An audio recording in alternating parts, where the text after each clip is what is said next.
अब देखिए बाबू, आगे हम लोग समझते हैं कि जब भारत ने 1984 में जो कारगिल जो मतलब 1984 में भारत पाकिस्तान का युद्ध हुआ था, उस युद्ध में भी हमारे भारत के जो पारा कमांडो थे, ये बढ़ चढ़ कर हिस्सा लिए। अब देखिए बाबू, आप अगर रियलिटी अगर देखिएगा ना, तो भारत के पारा कमांडो एक ऐसे कमांडो होते हैं ना, जो किसी हद पार कर सकते हैं, यानी किसी हद तक जा सकते हैं। ऐसी भारत के जो पारा कमांडो का नाम नहीं है।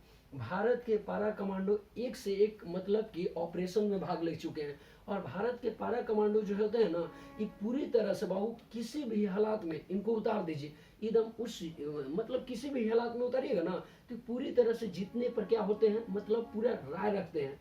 यानी कभी भी इनको, चाहे किसी भी युद्ध में, चाहे उनको पानी में उतार दीजिए जिसको हम लोग जल कहते हैं, चाहे उनको जल में उतार दीजिए, हवा में उतार दीजिए, जमीन पर उतार दीजिए, अगर ऑपरेशन में भाग लेना है, ससुरा ही जिताइए देगा, है कि नहीं? क्या हो जाएगा, मान लीजिए इनको जिताइए देगा। तो देखिए भारत का जो मिलिट्री पावर होता है ना, ये बहुत क्या होता है, बेहतरीन मिलिट्री पावर है, जिसको हम लोग कहते हैं स्पेशल पारा कमांडो। समझ में आया बाबू? तो देखिए स्पेशल पारा कमांडो को आप समझ गए। अब हम लोग समझते हैं भारत में, भारत के यहाँ के भारत पाकिस्तान के बीच में 1999 के करगिल युद्ध। देखिए बाबू, 1999 में जब करगिल युद्ध हुआ ना, तो उसमें कहा गया कि 562 लोग हमारे जो सैनिक थे ना, उन्होंने शहीद हो गया था। यानी 1900 मतलब देखिए 1999 में तो करगिल युद्ध हुआ था, और ये किसके किसके बीच में हुआ था, भारत और पाकिस्तान के बीच में। तो देखिए 1999 में जैसे करगिल युद्ध हुआ, तो इसमें कौन कौन बाबू थे शामिल, दो लोग, यानी एक का नाम था भारत और दूसरे का नाम पाकिस्तान। तो भारत और पाकिस्तान दोनों आपस में क्या हो गए, यानी करगिल युद्ध में लड़ गए। और लड़ने के बाद भारत ने क्या कर दिया कि पूरी तरह से बाबू इसको जीत हासिल हुआ था, जिसमें भी क्या हुआ था, पारा कमांडो बढ़ चढ़ के हिस्सा लिए थे। तो देखिए कई गतिविधि तो हुआ, पर भारत ने क्या किया कि कई गतिविधियों को रोकने के लिए स्पेशल फोर्स यानी पारा कमांडो को क्या कर दिया, उतार दिया, जिससे भारत को बहुत ज़्यादा बढ़त मिलती है कि नहीं? कभी भी अगर आतंकवादी हमला हो जाएगा, मान लीजिए, तो कहीं भी आतंकवादी हमला हो जाएगा तो किसको उतारा जाएगा, पारा कमांडो को। समझ में? अगर वैसा मतलब आतंकवादी हमला जो मतलब देश से संभलने का लायक नहीं हो, उस कमांडो को, जैसे मान लीजिए कमांडो है, तो कमांडो तो है तो किसी भी गतिविधि को रोकेगा। जैसे मान लीजिए कि भारत में अगर आतंकवादी हमला हो गया, तो उस आतंकवादी हमला को अगर दूर करना है तो कौन करेगा, तो यही पारा कमांडो करेगा। समझ में आया बाबू? तो पारा कमांडो को सब चीज आइडिया है, जल में, थल में और वायु यानी हवा में लड़ने का पूरे तरह से क्या है बाबू, आइडिया है। कोई दिक्कत नहीं ना किसी को। अब देखिए बाबू, तनिक आगे हम लोग बढ़ते हैं। अब जैसे बाबू हम लोग यहाँ पर आते हैं करगिल युद्ध में, तो करगिल युद्ध में हम लोग कई ऐसे बात हम लोग जानते हैं कि देखिए बाबू, भारत ने 1999 में युद्ध के लिए तैयार नहीं था। समझ में आया? 1999 में अचानक किसके द्वारा हमला किया गया था, पाकिस्तान के द्वारा। और उन्होंने जानते हैं करगिल में ऐसा मतलब उन्होंने ठान लिया था ना, कि उन्होंने पूरी कश्मीर को हड़पना चाहता था। लेकिन जानते हैं इनकी जो ये ख्वाहिश था ना, 1999 वाला युद्ध, इनको भारतीय फौजियों ने साकार नहीं होने दिया। तो भारत के जो फौजी है ना, कभी भी दुश्मन को वो क्या नहीं होने देते हैं, कभी भी गतिविधि को पार करने के लिए हमला कर दे या कुछ रोकने के लिए इनको कभी इजाजतें नहीं देगा। समझे? लेकिन हाँ, हमारे कमांडो की परमिशन की जरूरत होता है। अगर मान लीजिए कि हमारे कमांडो हैं, आप उनको परमिशन नहीं दीजिएगा, तो क्या हमारे कमांडो आगे बढ़ चढ़ के हिस्सा लेंगे? नहीं ना बाबू। तो कमांडो को बढ़ चढ़ के हिस्सा लेने के लिए सरकार की परमिशन की आवश्यकता होता है। किसी को दिक्कत है? अब समझते हैं कि पारा कमांडो की ट्रेनिंग कहाँ होता है, पारा कमांडो को कहाँ कहाँ मतलब ट्रेनिंग दिया जाता है, पारा कमांडो कैसे बनते हैं, इसके बारे में समझते हैं। देखिए बाबू, पारा कमांडो की जो ट्रेनिंग होता है ना छोटू, जो भारत के कहाँ पर होता है, यानी भारत के एक मतलब बेंगलुरु शहर में इनको क्या दिया जाता है, माने ट्रेनिंग दिया जाता है। जब मान लीजिए कि आप अगर पारा कमांडो हैं, जैसे देखिए पारा कमांडो बनते कैसे हैं, तो देखिए वो पहली यूनिट यानी पहले यूनिट में आप शामिल होइए। पहले यूनिट में जैसे शामिल हुए, फिर दूसरे यूनिट यानी पहले यूनिट से चूज होइए और दूसरे यूनिट में जाकर के क्या बनिए, यानी कमांडो बनिए।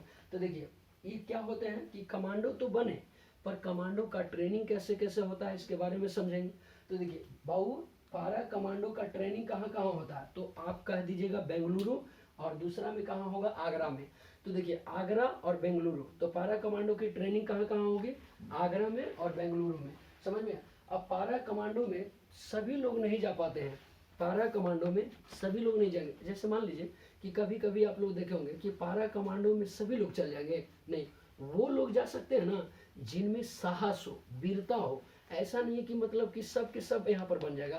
तो देखिए, सब के सब आर्मी या सब के सब फोर्स पारा कमांडो में नहीं जा सकते हैं। वही कमांडो जा सकते हैं जो हार्ड ट्रेनिंग से गुजरते हैं। हार्ड ट्रेनिंग कर करके अगर मान लीजिए आप ट्रेनिंग दर ट्रेनिंग अगर आप पास करते जाइएगा, तो अगर आपकी ट्रेनिंग अगर पूर्ण हो जाएगी तब आपको पारा कमांडो बनाया जाएगा, नहीं तो आपको ऐसे नहीं बनाया जाएगा। भारत में 100% अगर फौजी है ना, भारत के अगर 100% फौजी है तो सब के सब 100 में 100 बन जाएगा पारा कमांडो, नहीं, मात्र 2 से 5% ही जो फौजी होते हैं ना वो क्या बनते हैं बाबू, पारा कमांडो बनते हैं।